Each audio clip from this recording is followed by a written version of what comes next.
Ok. Em, bueno,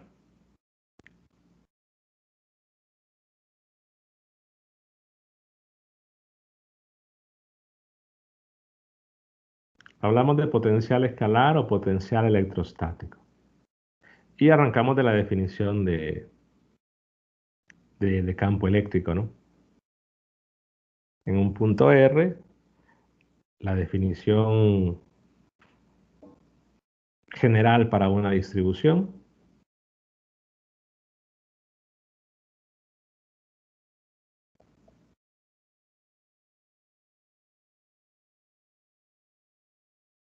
Bueno, voy a poner la R cubo y la R sin unitario. Ok. La situación es que ese vector R, recordemos que es el vector relativo entre, tengo una distribución, hay un punto donde están las coordenadas primadas, que recordemos que las coordenadas primadas son variables de integración. Yo integro con respecto a x', y', r'R', dependiendo de qué sistema de coordenadas estén. Por simplicidad lo voy a colocar en cartesiano. La idea es igual en cualquier sistema. Integro con respecto a las variables del punto fuente. En el punto campo tengo coordenadas x, y, z que es simplemente el campo eléctrico queda en función de esas variables, pero que estas variables, sin primar, las variables del punto campo, no son variables de integración, o dicho de otra forma, son constantes a la hora de integrar. Entonces, este vector R sería x menos x', y menos y primado. La situación sería la misma en cualquier sistema de coordenadas que decidan trabajar. Entonces, el vector R mayúscula es la magnitud de esto, ¿no? Voy a poner todo a la 1 medio.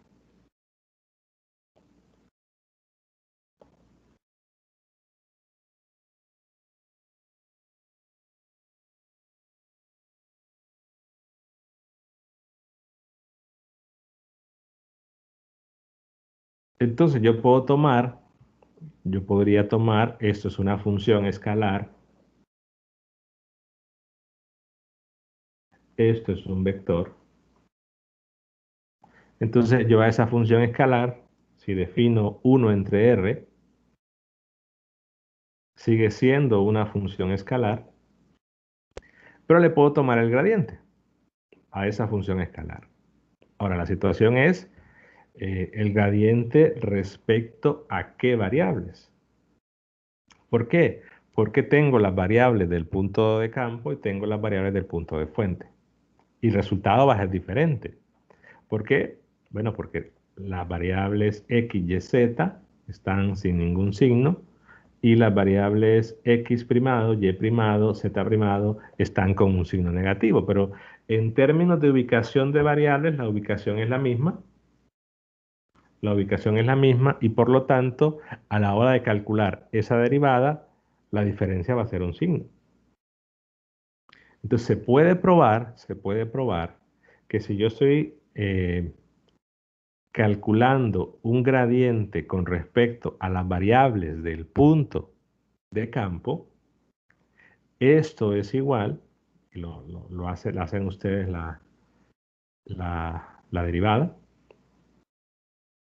esto es igual a R sobre R cubo. Simplemente agarran ese vector que está en verde, el inverso de él, quedaría básicamente, lo voy a poner aquí, R a la menos 1, quedaría entonces a la menos 1 medio. Le calculan el gradiente con respecto a las variables x, y, z y llegan a esto. Es más, creo que esto lo se hace en el capítulo 1 también, ahí Wagner lo menciona. Pero, sin embargo, si ustedes calculan el gradiente con respecto a las variables primadas,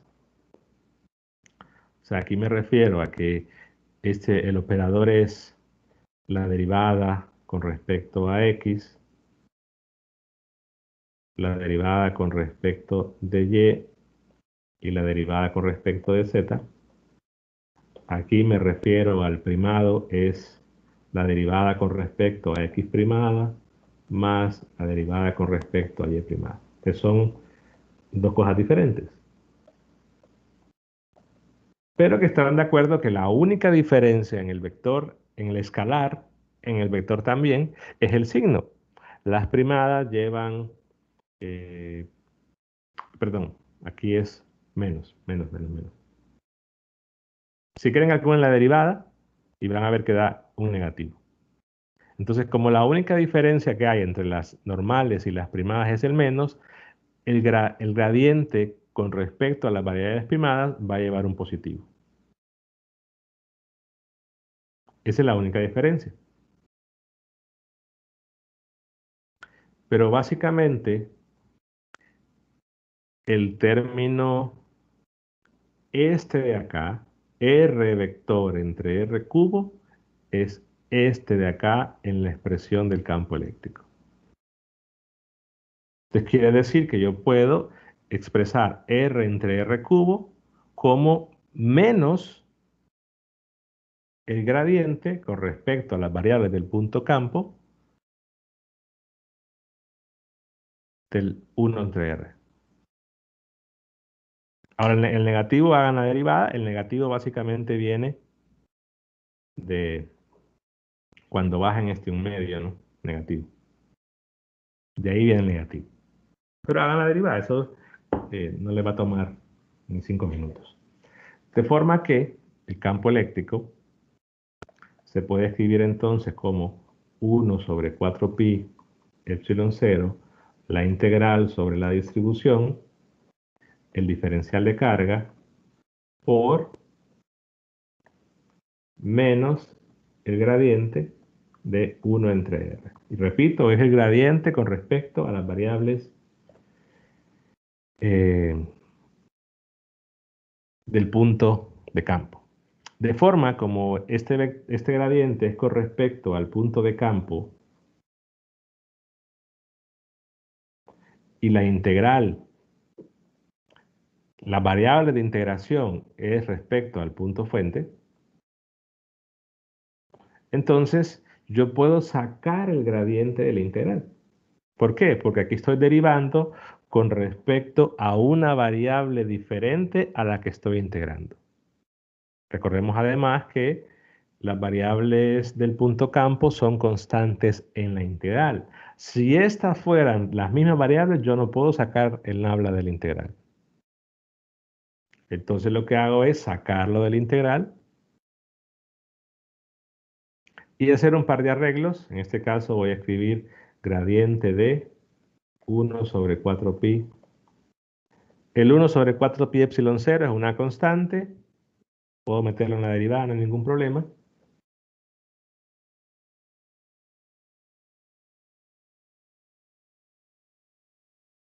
Y lo que estoy probando es que el campo eléctrico es menos el gradiente de una cantidad escalar.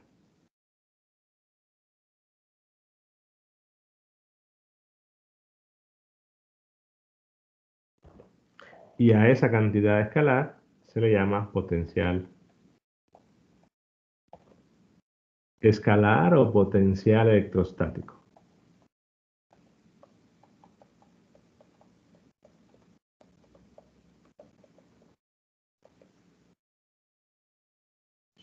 Y usamos la letra, aquí sería phi. Y aquí vuelvo a hacer la diferencia, ¿no? La phi minúscula, potencial. La phi, pero en realidad es bar phi, es la coordenada de la esférica. Pero, bueno, de la esférica y cilíndrica. Y la phi mayúscula, quizás remarcarle eso, me refiero al flujo. Entonces, la diferencia creo que es notoria. Porque a veces en un problema les decía calcular el potencial y ponía este símbolo y me calculaban el flujo. O al revés. Creo que mejor lo pongo en palabras para no generar esa confusión. Entonces el campo eléctrico es igual a menos el gradiente de una función escalar, y esa función escalar es 1 entre 4pi epsilon 0, la integral sobre la distribución de dq primado entre r.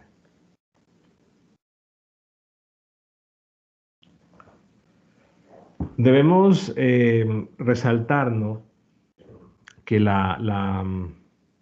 que tiene sentido físico, lo que se experimenta, las cargas, es la fuerza, ¿no? Que al final de cuentas el campo eléctrico es un arreglo matemático para poder indicar cuál es la dirección de la fuerza que tendría una carga de prueba colocada ahí. Es decir, si hubiese una carga en ese punto, ¿cuánto sería o cuál sería la dirección de la fuerza? Entonces, esa es la idea de campo eléctrico.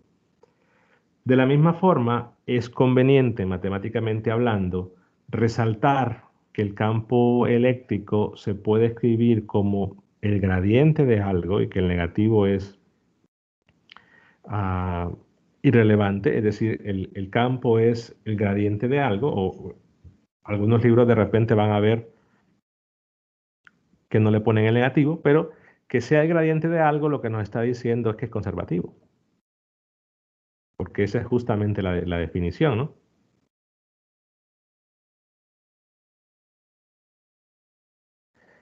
Ser conservativo es que el vector se escribe como el gradiente de algo. Y el signo menos ahí realmente no hace ninguna diferencia si es conservativo o no.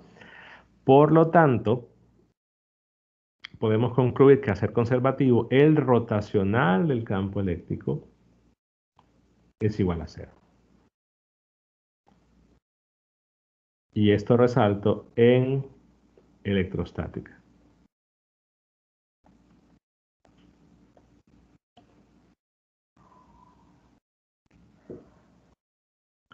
Ya había mencionado que cuando ya se toman efectos, básicamente en el curso 415, cuando ya veamos campos magnéticos que cambien o dependan del tiempo, eso ya no va a ser cierto. Ya el campo eléctrico no es conservativo, el rotacional del campo eléctrico no va a ser cero y el potencial escalar ni siquiera existe. Ya no tiene sentido hablar de él. Pero si hacemos una pregunta en 321, estamos considerando, aunque no lo diga, electrostática, entonces se va a cumplir esto, pero no es algo que sea siempre cierto. A eso es lo que voy. ¿Qué información se puede recuperar del hecho de haber estudiado ya propiedades del gradiente? Que el gradiente, recordemos, es un campo vectorial que en primer lugar es perpendicular a las superficies donde la variable es constante. Entonces, si yo tengo una superficie que puede ser de cualquier forma, o un volumen, o una línea, es decir, puede ser acá una línea, una superficie, donde al calcular el valor del potencial electrostático me da lo mismo, o podría ser un volumen. Es decir, que si yo mido acá el potencial, que por cierto las unidades deben recordar de la 200, que son voltios. Claro, en 200 usaban más la letra B para potencial, aquí usamos la phi. Pero en todo caso, si yo mido en cada punto de esa curva el potencial y obtengo que, qué sé yo, que es el mismo valor, 20 voltios, 20 voltios, 20 voltios, 20 voltios, estaría diciendo que sobre esa curva el potencial es el mismo. Ahora, no estoy diciendo que esa curva es una distribución, estoy diciendo que hay alguna distribución que en ese lugar produce un campo y que también hay un potencial en ese punto, pero no es que la curva sea la distribución. De igual forma, en una superficie puedo medir el potencial en cada punto, digamos que en todos me dan 20 voltios, o en un volumen puedo medir en cada punto y me da el 20 voltios, es un valor de ejemplo, ¿no? Pero lo que quiero decir es que el valor es el mismo. Entonces, a una línea, superficie o volumen que tengamos en cualquiera de los casos, pero el potencial es el mismo, hablamos de una equipotencial. O sea que puede ser una línea equipotencial, puede ser una superficie equipotencial o puede ser un volumen equipotencial. El potencial es el mismo. Es decir, el potencial es una constante en cada punto de ella. De forma que para una distribución podría tener, qué sé yo, una curva donde el potencial es el mismo. Puedo tener otra curva diferente donde el potencial es el mismo y, qué sé yo, otra curva donde el potencial es el mismo. O sea que si yo mido el potencial producido por la distribución en ese punto, me da lo mismo. Ahora, podría que la curva pase por la distribución. Eso puede pasar, pero no estoy diciendo que la curva es la distribución en sí, sino es una curva donde yo mido en el espacio que cada punto el potencial es igual. Entonces, la situación de que el campo eléctrico sea un gradiente nos está diciendo que, bueno, recordemos que como es el gradiente, este es un vector que es perpendicular a una superficie, línea o volumen donde el escalar, en este caso phi, es una constante. Por lo tanto, el campo eléctrico es perpendicular a la superficie, es línea o volumen que tengamos un potencial constante. Dicho de otra forma, el campo eléctrico es perpendicular a una equipotencial, cualquiera de los casos. Además, el gradiente nos daba la dirección de máximo crecimiento, es decir, la dirección en que aumenta más rápido la función escalar. El negativo, ¿qué va a producir entonces? Si el gradiente me daba la dirección de máximo crecimiento, ¿qué me daría el negativo? Me cambia la dirección del vector, entonces me daría la dirección de máximo de crecimiento. Por lo tanto, el campo eléctrico es, en primer lugar, perpendicular a un equipotencial y en segundo lugar, apunta en la dirección en la que el potencial decrece. De forma que si tengo tres equipotenciales marcadas aquí producidas por esta distribución, el campo en este lugar tendría que ser perpendicular en cualquier lugar que se dibuje. Digamos que ahí, aunque no lo parezca, pero son perpendiculares. Ahora, perpendicular podría ser en una dirección o en la otra. Imaginemos que yo estoy marcándolo así, como hacia afuera,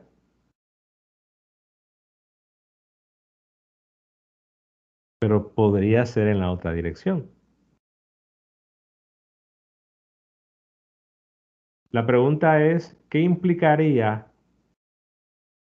acerca de los potenciales 1, 2 y 3 que yo esté dibujando que el campo eléctrico va en esa dirección?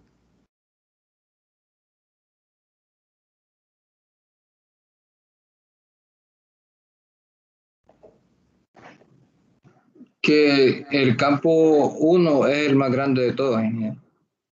Perdón, Entre, el potencial uno, perdón, el potencial uno. exacto, si yo comparo esos tres valores, comparando esos tres, el más grande de esos tres es el uno, porque me está diciendo que si el campo va en esta dirección y pasa de esta a esta, entonces está apuntando en la dirección de que el potencial decrece. Entonces el potencial 1 es más grande que el 2 y que el 3. Y eso simplemente recordando propiedades del gradiente.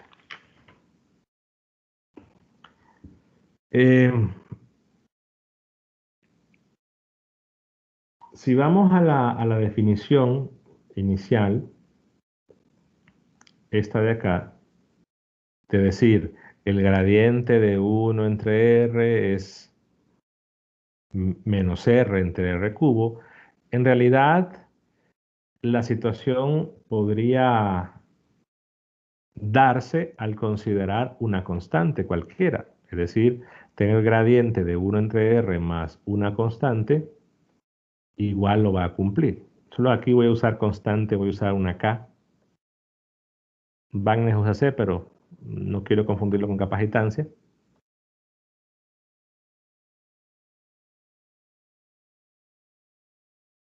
Entonces, si toman el gradiente de 1 entre R y le suman una constante, igual obtienen esto. Porque al calcular el gradiente de la constante va a ser cero. ¿Qué cambiaría esto? Bueno, que el potencial entonces yo puedo tomar o definirlo en términos de esa constante.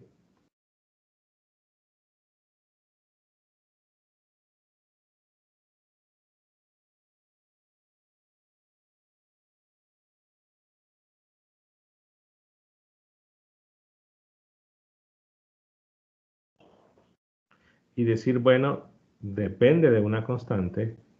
Y cualquier constante que yo ponga y le calcule el gradiente, obtendría el mismo campo eléctrico. O sea, que es una constante,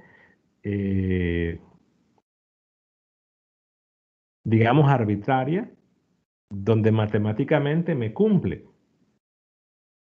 Me cumple la ecuación de arriba y por lo tanto ponen 1, ponen 2, ponen cualquier número, le calculan el gradiente a esto, obtienen el campo.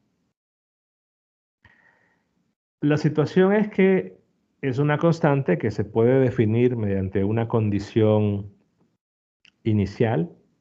Es decir, yo digo, bueno, imaginemos que el potencial en tal lugar vale tanto, yo puedo calcular cuánto es K. O tomarla como cero, pero es una situación que el libro suele mencionar eh, un tanto ambigua, porque al final uno define, de acuerdo a alguna convención por el tipo de distribución, cuánto va a ser. Pero en la mayoría de problemas, no en todos, la mayoría de problemas, lo más simple es decir, tomar esa convención y decir que es a constante cero. Entonces no se la agregamos. Pero en otros problemas eh, no va a ser tan simple, en el sentido que la convención que se usa para esa K, es decir, bueno, el potencial a una distancia muy grande, es decir, si ese vector R sub i es muy grande, pensémoslo así, la fuerza, el campo y el potencial, al final de cuentas, dependen de la distancia, ya sea al cuadrado o en este caso a la 1, este R, ¿no? Entonces, si tengo una distribución y tengo un punto muy lejos de la distribución, lo que debe ocurrir es que la fuerza o el campo en ese lugar muy lejos va a ser casi nulo, y si coloco una carga puntual en ese punto muy lejos, la fuerza que experimenta esa carga puntual va a ser muy pequeña, y si yo mido cuánto es el potencial asociado al campo eléctrico en ese punto, debería de ser muy pequeño. Este es un comportamiento que digamos normal o físicamente real. A una distancia muy lejos, el comportamiento de la fuerza, del campo y del potencial tiene que ser eh, casi nulo. Entonces el potencial, cuando es muy grande la distancia, debería tender a cero, y esto permite despejar que la constante sea cero. Es como que digan, bueno, la integral va a ser casi nula, el potencial como que reemplacen, ¿no? El potencial es cero, la integral esto va a ser casi nulo, y por lo tanto K sería cero. Y ese es el comportamiento Yo suelo decir físicamente real.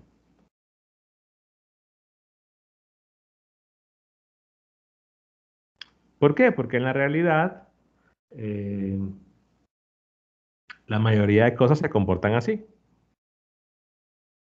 pero se darán cuenta que hay problemas donde, es decir, lo normal es que que el campo y el potencial sean muy pequeños si estamos a una distancia muy lejos de la distribución. Pero hay problemas, por ejemplo, en un plano infinito, con densidad constante, que encontramos que el campo es una constante. O sea, me voy al infinito y el campo es el mismo. Ahora, ¿tiene sentido físico? No. ¿Por qué? En primer lugar, porque es un plano infinito y eso físicamente no existe. Ahora, que se puede utilizar con algunos fines de hacer cálculos o que se puede usar alguna aproximación en algunos casos, es otra historia, pero físicamente no existe un plano infinito. Esto suele ser la comparación, es como que les digan que en circuitos tienen una fuente exponencial. Bueno, pero es que una fuente exponencial no existe. Físicamente no se construyen de esa forma, o es trigonométrica o es constante. Ah, bueno, pero lo que hacemos, bueno, ¿y por qué colocarla? Bueno, porque quizás las propiedades que tiene para hacer cálculos son buenas y que en el papel, al final de cuentas, en el papel todo se puede colocar. Pero que son problemas donde físicamente no existen, pero igual algunas propiedades o algunas aproximaciones se pueden hacer. Por esa razón se consideran esos casos. Entonces, en los casos donde se cumpla esto, esa constante va a ser cero. Pero ya si ya tengo un problema irreal, es decir, planos infinitos, cilindros infinitos, am, líneas infinitas, que son todos esos problemas que en la realidad no existen o no tendrían sentido definirlos, pero que en el papel sí. Y aquí consideramos ambos casos, ¿verdad? Lo que tiene sentido solo en el papel, lo que tiene sentido solo en la práctica. Pero en esos problemas que tienen sentido solo en el papel, la constante que hay no puede ser tomada como cero. Y nos vamos a dar cuenta de que en esos casos, esta integral diverge.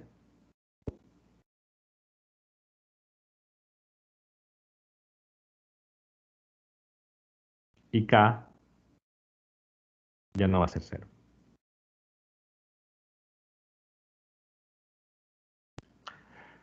Bueno, otra situación importante de, de resaltar es que si estamos en electrostática y el rotacional de E es igual a cero, entonces yo puedo hablar de la circulación del campo eléctrico, no del flujo, sino que de la circulación del campo eléctrico, E punto de R, en una trayectoria cerrada C cualquiera, y eso por el teorema de Stokes saben que es el rotacional de E, punto de A, pero el rotacional de E es cero. O sea que la circulación del campo eléctrico en cualquier curva cerrada debe ser cero. Otra situación de resaltar es la siguiente. Si tenemos el potencial en todo punto,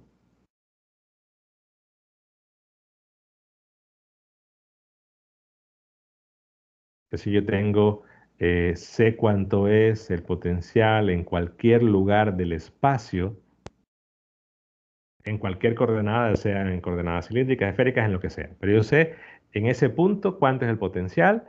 Entonces, si yo tengo el potencial en todo punto, yo le calculo menos el gradiente y encuentro el campo. Y lo que pueden ver es que calcular el potencial, en teoría, es una operación más simple que calcular el campo eléctrico.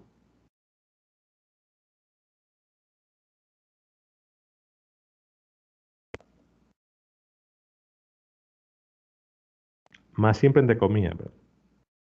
¿Por qué? Bueno, porque en primer lugar aparece está este vector en el campo eléctrico, que ese vector, digamos que en el peor de los casos tiene tres componentes. Sabemos que hay que hacer una integral en cada componente, entonces ese vector triplica la cantidad de integrales, según cómo sea la distribución, si es lineal, etcétera.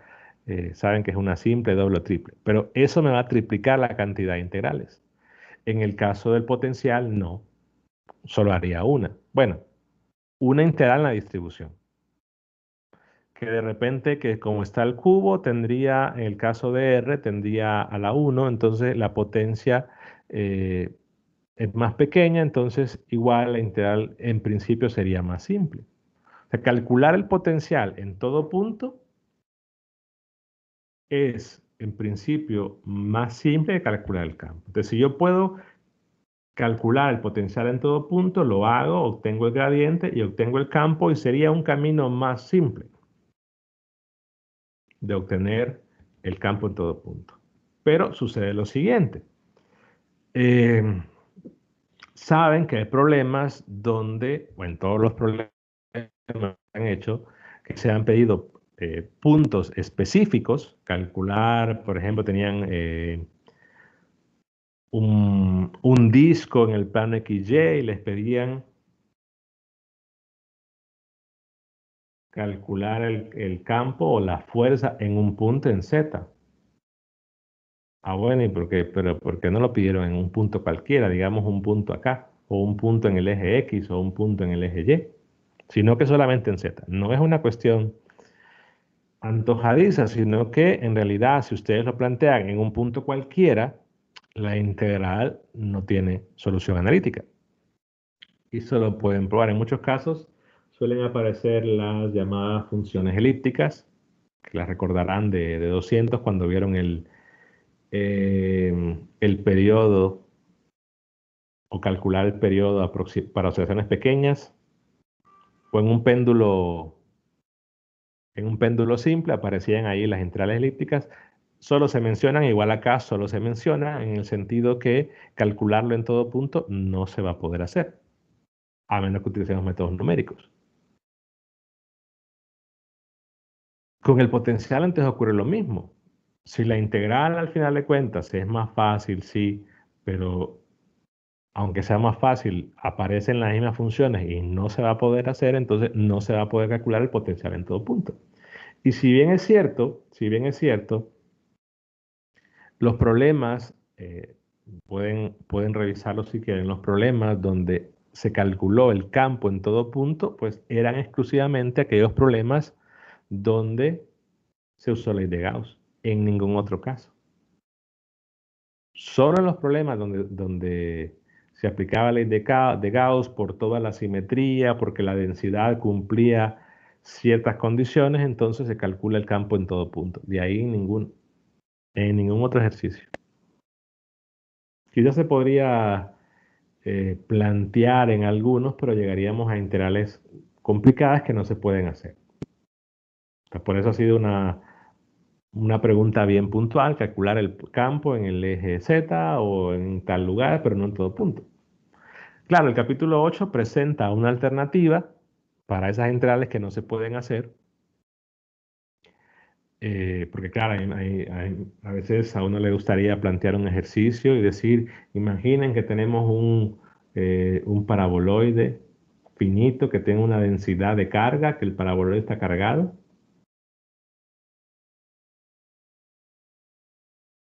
¿Y cuál es el campo en este punto? Alguien puede decir, bueno, es también interesante, pero la integral no se va a poder hacer. Aún que sea en un punto específico, no digamos en todo punto. Pero claro, eso vamos a ver en el capítulo 8, que podemos hacer una solución aproximada utilizando una serie de Taylor, pero esa es otra historia.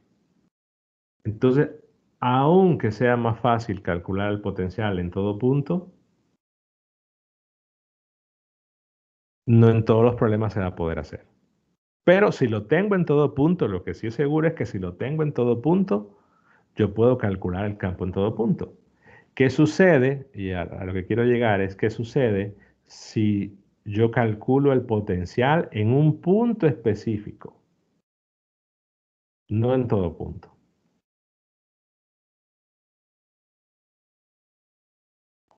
¿Qué calculo el potencial en un punto en el eje X o calculo el potencial en, en el eje Y? Es decir, es como que yo tenga el potencial en cualquier punto, pero por ejemplo, lo hago en vez de cualquier punto, lo hago en un punto, por ejemplo, en el eje Z, donde evidentemente la X y Y son cero, pero no es en cualquier punto. Entonces, si yo le calculo el gradiente a ese potencial y multiplico por el negativo, ya no es el campo en todo punto. ¿Me va a dar cierta información del campo? Sí. Hay información del campo relevante, pero ya no es en todo punto.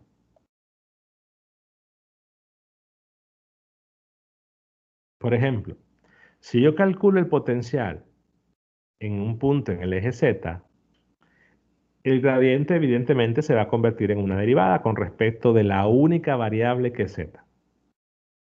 Entonces, el resultado de esa derivada, multiplicarlo por el negativo, lo que me daría es la componente Z del campo en ese punto,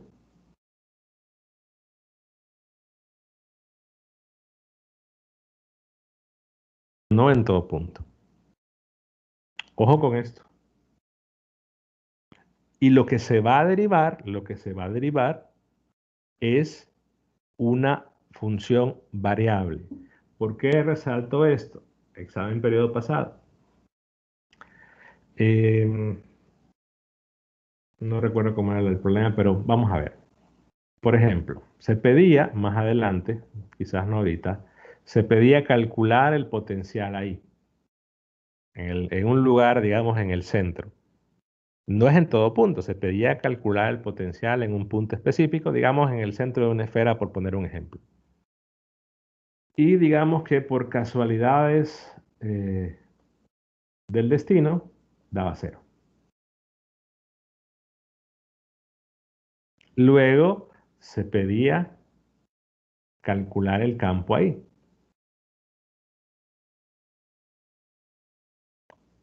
La pregunta para ustedes es, ¿puedo asegurar que es cero?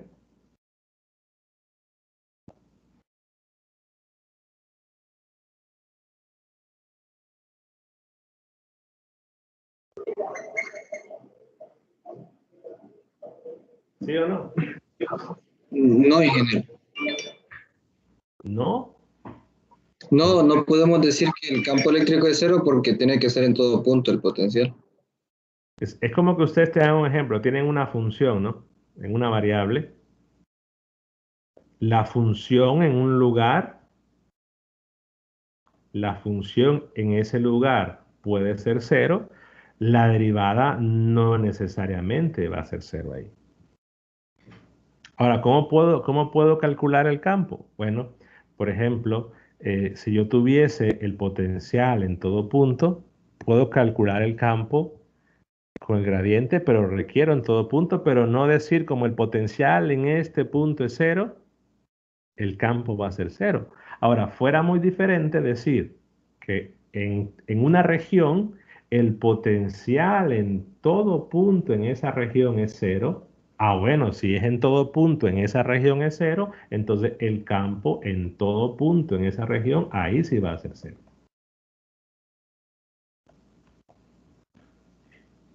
Entonces hay que tener cuidado con esa parte.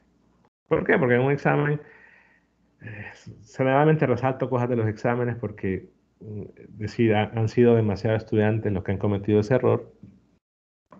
Yo pedía dos cosas, pedía el potencial y pedía el campo, pero la mayoría encontró primero el potencial y después concluyó que el campo era cero. O hubo uno que lo hizo y luego hubo un montón que reacción en cadena pusieron lo mismo.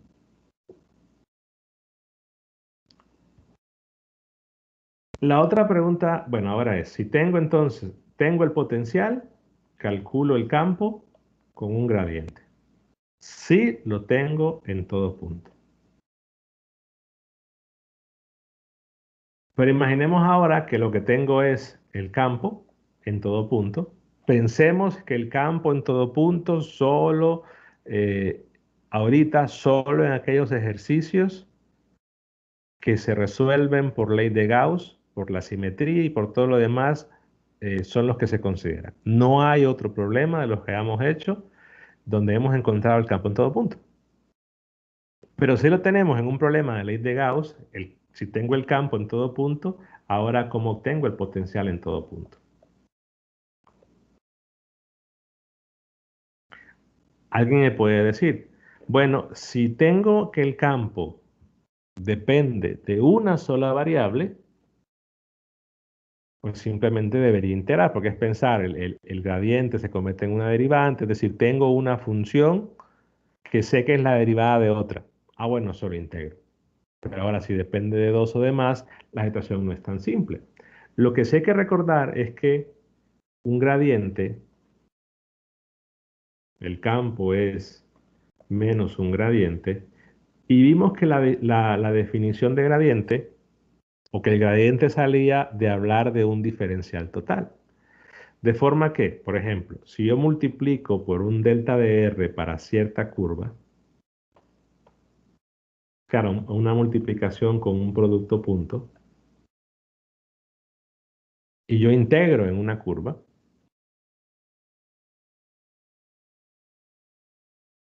que evidentemente no es cerrada, porque si es cerrada, ¿cuánto vale eso? Cero.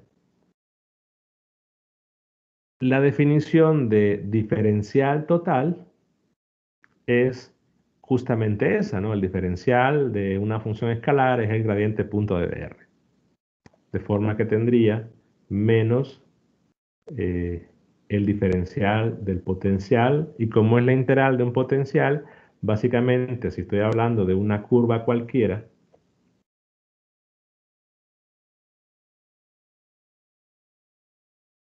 yo al integrar el campo punto de dr, lo que obtendría es la diferencia de potencial. Digamos el potencial, lo voy a poner así, en el R final menos el potencial en el R inicial. En realidad esa integral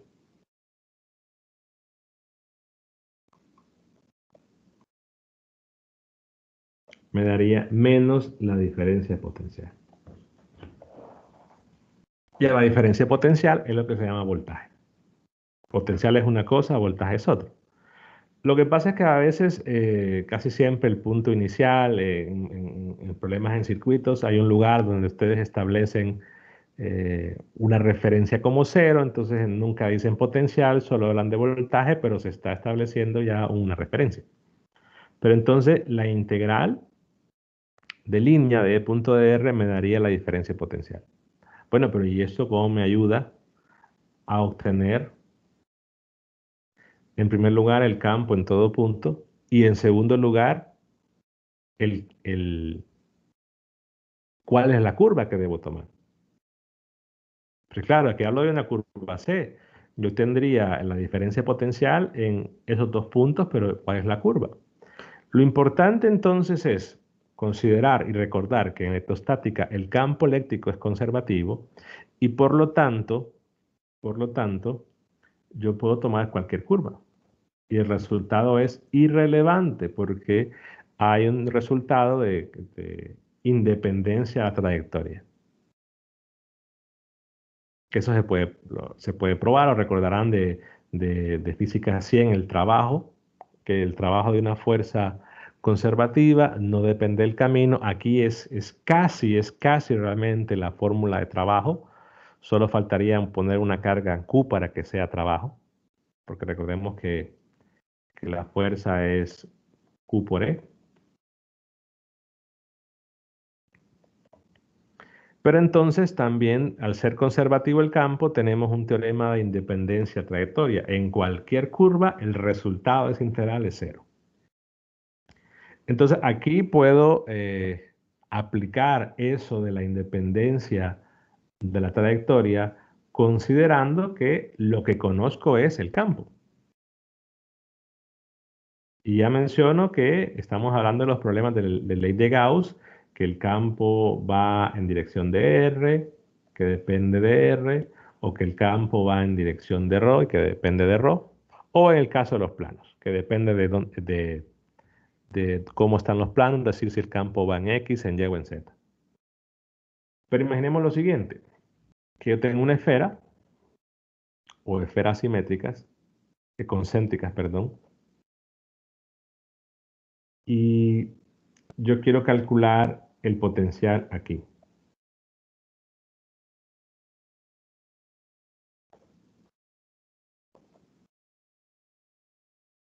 Entonces, ese integral lo que me da es la diferencia de potencial entre dos puntos. Como la esfera suele ser un problema físico real, es decir, en una esfera, ustedes lo pueden comprobar con todos los problemas que han hecho de esferas. Si ustedes ven cuánto es el campo a una distancia muy lejos, eh, o, o la fuerza sobre una carga puntual a una distancia muy lejos, lo que van a encontrar es que es cero. O sea que el comportamiento de una esfera o un conjunto de esferas concéntricas es, ¿dónde fue? Lo coloqué, es de acorde a esto. En una esfera así se va a cumplir esto. Entonces yo sé que el potencial en el infinito va a ser cero. Entonces lo que hago es, defino ese punto donde quiero el potencial y digo el potencial a una distancia r, de forma que el potencial ahí es el potencial a una distancia r. Ahora, ese r, vean que está fuera de la distribución. Lo podría colocar dentro, esa es otra opción. Pero al establecerlo a una distancia r, vean que entonces, si yo logro resolverlo, tendría el potencial en cualquier lugar afuera de la esfera, porque ese r es arbitrario. Pero nuevamente, aquí requiero dos puntos, porque la integral me da una diferencia de potencial. Entonces requiere otro punto. Ahora, qué punto va a ser? Pues el infinito.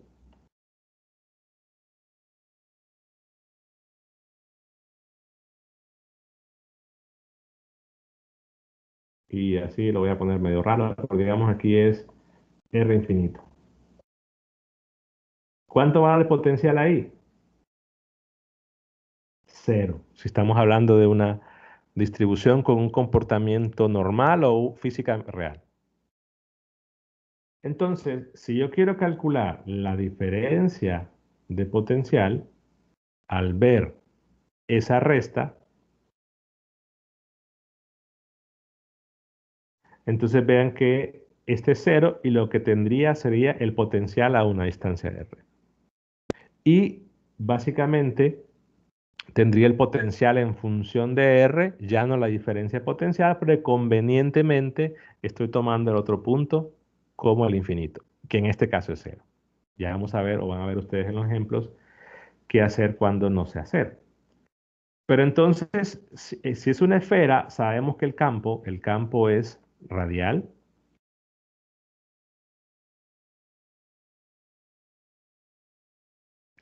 y que si el campo, que es el gradiente de esa función de potencial, depende solo de R, pues quiere decir que el potencial también solo depende de R.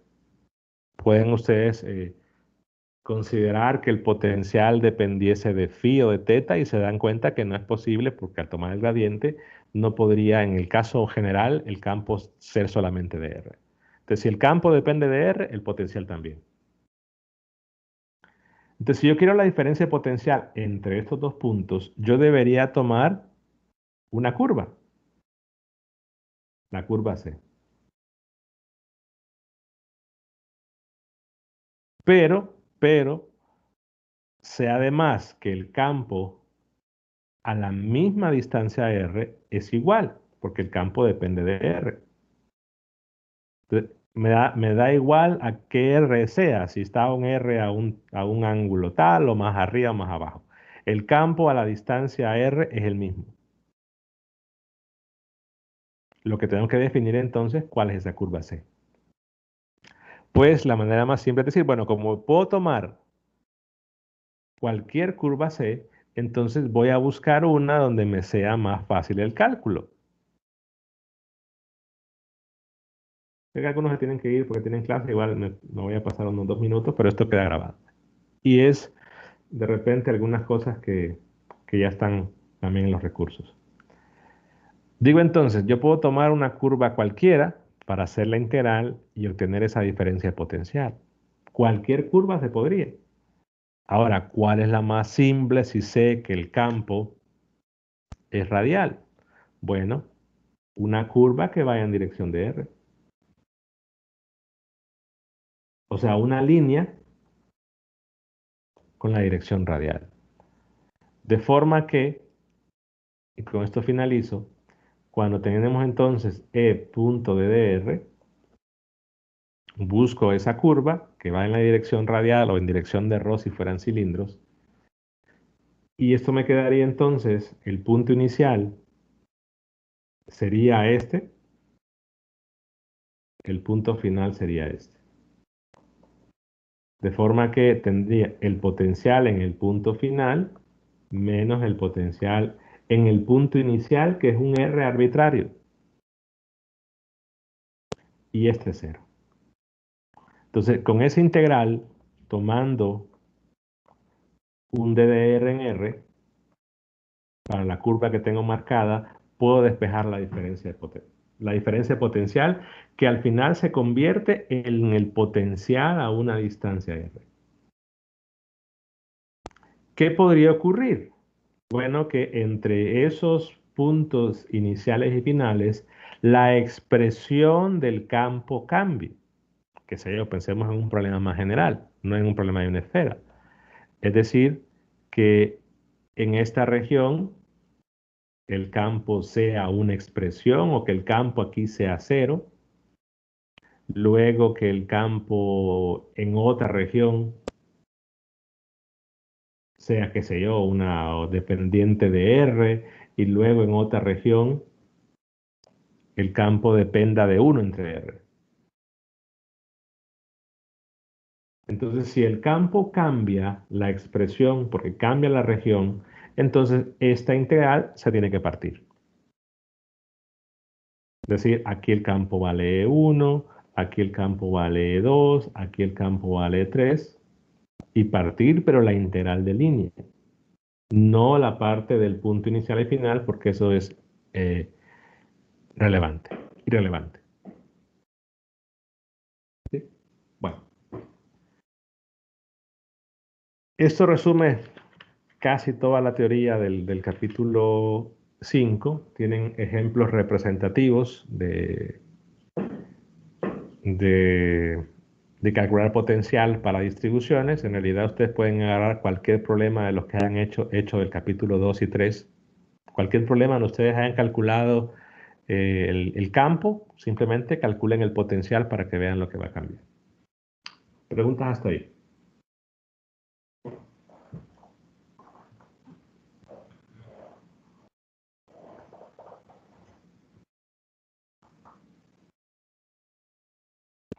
Ingeniero, Dígame. asumiendo de que, por ejemplo, usted puso 3 campos aquí, eso sería para encontrar el campo, el potencial, perdón, en E1, ¿o no? Ok, entonces, No, es que ese E1 es una potencial, región. Por ejemplo, ajá, si usted quiere, vaya, voy a poner así. no, pero yo digo que así como usted puso, Sí. que puse todos los 3 campos. Esperen. Digamos que aquí, que esta es la región 1. Todo esto. Olvidémonos de la esfera. Que tengo una región, por ejemplo, aquí es R igual a A. Aquí es R igual a B. Entonces, si yo quiero el potencial en esta región en amarillo, yo tomo el punto inicial dentro de esa región, en cualquier lugar. porque mi R está en esa región, entre 0 y A. Entonces, entre el punto inicial y el punto final, hay 3 campos, que supone que aquí el campo ya lo conozco. Y obtengo, ese es el campo en esa región. Perdón, el potencial en esa región. Ahora, si yo quiero en la siguiente región, entonces simplemente tomo mi R ahí. Y ya me olvido de este. Y digo, mi R va a ser un punto en esa región. Y obtendría el potencial en ese intervalo o en esa región. Ahora, cuando haga la trayectoria C, solo hay 2 campos en todo caso, entre el punto inicial y el punto final. Pues ya voy a tener 3 campos E1, esta integral, en vez de tener 3 términos, tendría solamente 2. Y si quiero mi campo, mi potencial en la región 3, mi R lo pongo en la región 3. Entonces, esto es básicamente así. Si mi expresión del campo es 3, es una función seccionada porque hay 3 regiones, tengo el potencial, el campo para R menor que A, el campo para R entre A y B y el campo para R mayor que B, tendré entonces 3 potenciales, uno para cada región. Y eso lo puedo obtener poniendo ese punto inicial R en una región diferente. ¿Qué es lo que cambiaría al hacer la integral? Bueno, cómo cambia el campo entre el punto inicial y el punto final. Esa básicamente es la mecánica. ¿No está clara eso la duda? Sí, además, si quisiéramos el potencial en todo punto, tendríamos que hacer 3 integrales para la primera, 2 integrales para la segunda y una para la tercera. En Normalmente total, sí. 6 integrales. Sí, Ok, eso era. Gracias. sí. Si fueran 3 campos diferentes, tendrían que hacer 3, 2 y 1. Lo que pasa es que de repente la integral que hicieron en una región es la misma que hacen en otra. Entonces, en algunos casos los cálculos se pueden reducir. Pero la mecánica sería esa, 3, 2 y 1. ¿Más preguntas? ¿No? Entonces recuerden que los recursos obligatorios de ver para la prueba de mañana son los que dicen potencial. Si no hay dudas, entonces nos vemos el miércoles.